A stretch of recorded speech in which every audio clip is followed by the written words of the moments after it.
welcome to the Actuary Magic Channel. I'm Steve, the Actuary. Today we're going to be talking about Kaalia of the Vast. But before we get into that, I want to let you know we're doing a 30-day 30 commander challenge where we talk about the top 30 commanders for the past 2 years. All right, let's get into it. Oh, we'll have another video tomorrow as well. Google Slides, where is you? Okay, Kaalia of the Vast. She's a 4-drop. 1 black, 1 white, 1 red, 1 generic 2/2 flying human cleric. Why is it that so many humans have wings in this game? Like, do we just like mutate with bat wings and like feathers? I don't know. Lots of humans have flying in this game. Anyway, whenever Kaalia of the Vast attacks an opponent, you may put an angel, demon, or dragon card from your hand on the battlefield tapped and attacking.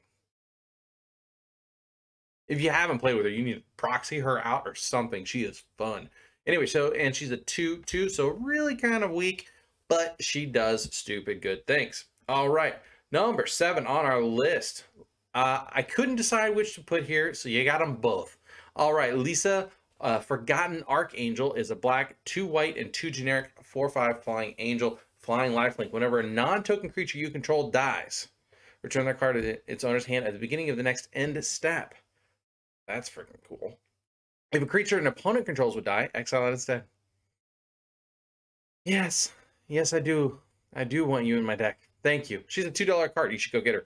Anyway, Crypt Angel is a 1 black, 4 generic, 3/3 flying protection from white. Whenever Crypt Angel comes into play, return target blue or red creature card from your graveyard to your hand. A strictly worse card, but she gets basically every dragon ever printed. So yeah, you should probably play her too. Especially if you're leaning into the dragons route. If you're going the other route with like more of the demons, there's some red demons that are of value, but and there's a couple angels actually. Now that I think about it, there's only one, Akrama. Yep, Akrama Fury or whatever. Anyway, number 6 on our list, Reconnaissance. This is good. Okay, so Reconnaissance is 1 red enchantment, says 0. Remove target attacking creature you control from combat and untap it. Okay, so that creature neither deals damage nor receives damage. Okay, this is awesome because we can put angels from our hand into play, or demons or dragons, get those, get them into play with Kaalia, get our attack trigger from Kaalia, then just untap them. Remove them from combat. Combat's done. Okay, I'm no longer attacking you. Go away. This is so good. And I don't remember. I think it's a pretty expensive card. I think it's like 20 bucks or something like that for this card. Might be more. But number 5 on our list, let's protect our sweet, sweet princess. So we have Lightning Greaves and Swiftfoot Boots. These are very, very similar cards. Lightning Greaves says the equipped creature has haste and shroud and equips for a fat 0. Goose egg. Swiftfoot Boots is a 2 generic equipment that says equipped creature has hexproof and haste for 1 generic mana to equip. Both of these are fantastic. You may also include things like Whisper Silk Cloak, but it's a much higher mana investment, or even something like something Passage. Anyway, let me know in the thing with the land with the unblockableness. I forgot it. Anyway, number 4 on our list, I like Varragoth, Blood Sky Sire, and his ability is an attack trigger ability that works anyway. It's weird. Okay, so he's a 1 black, 2 generic Death Touch Demon Rogue that says 2/3 that says Boast. Pay a black, play a generic. Target player searches their library for a card, then shuffles their library and puts that card on top of it. This is anybody. You can give this away if you really want to, but we're gonna target ourselves. We're gonna go searching for something, and he's got Death Touch, so he's gonna probably kill something. But he's probably gonna die from this combat. But oh well, you're gonna get the creature you wanted on top of your library for your next attack next turn. And the boast trigger can happen after he's declared as an attacker with Kaalia. So you can pay the 2 mana after you put it into play with Kaalia.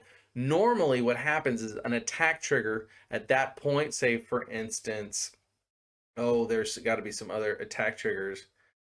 Normally whenever it says attacks, it has to enter combat at the beginning of your combat step and then get the trigger. These angels and demons that are coming into play tapped and attacking do not get their attacked triggers. However, that's why I bring this up. It's important to note Varragoth says Activate this ability only if this creature attacked this turn, which he did, and only once each turn. So you can do it at instant speed before he dies, but he's already attacking.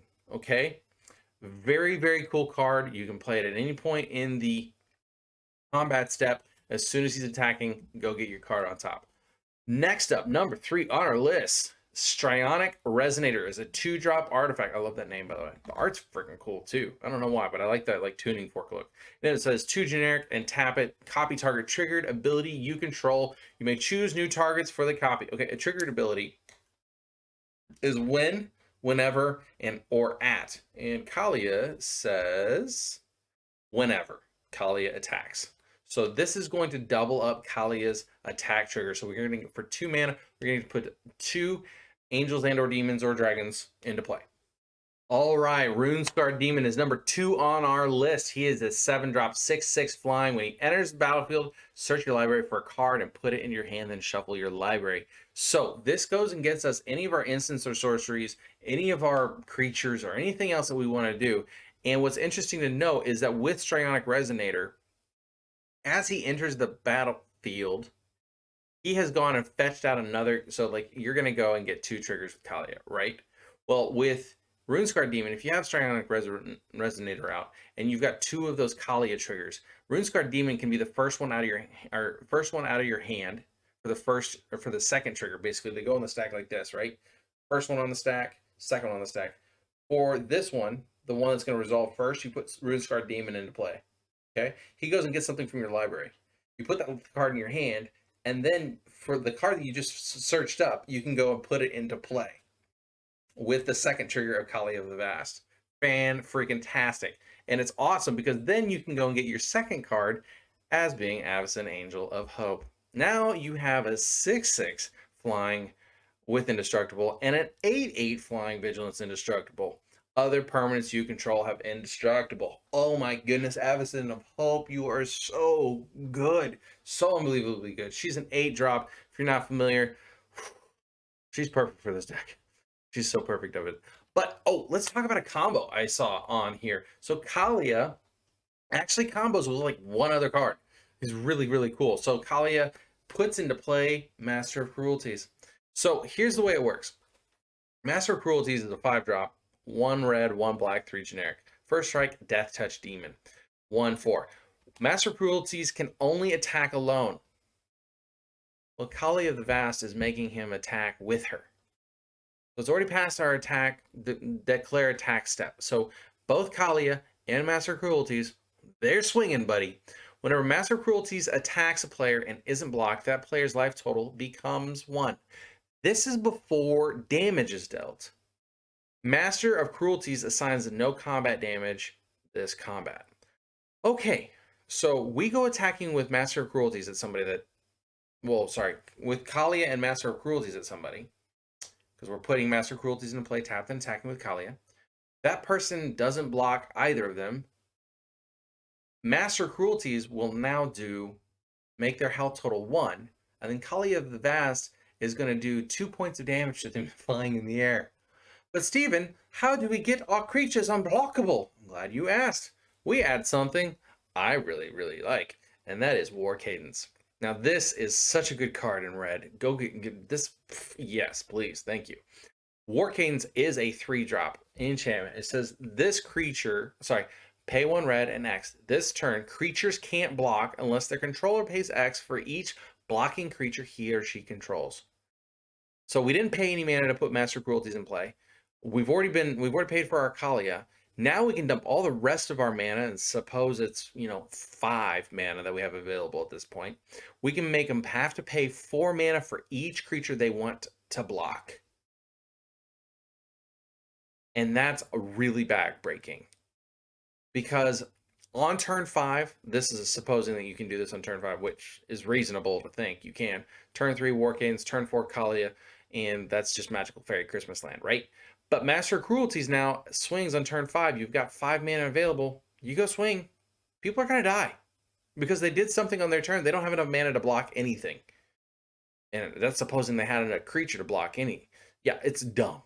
So good. Anyway, thank you so much for coming out. Please like, share, comment, and subscribe. And I'll see you tomorrow with another video.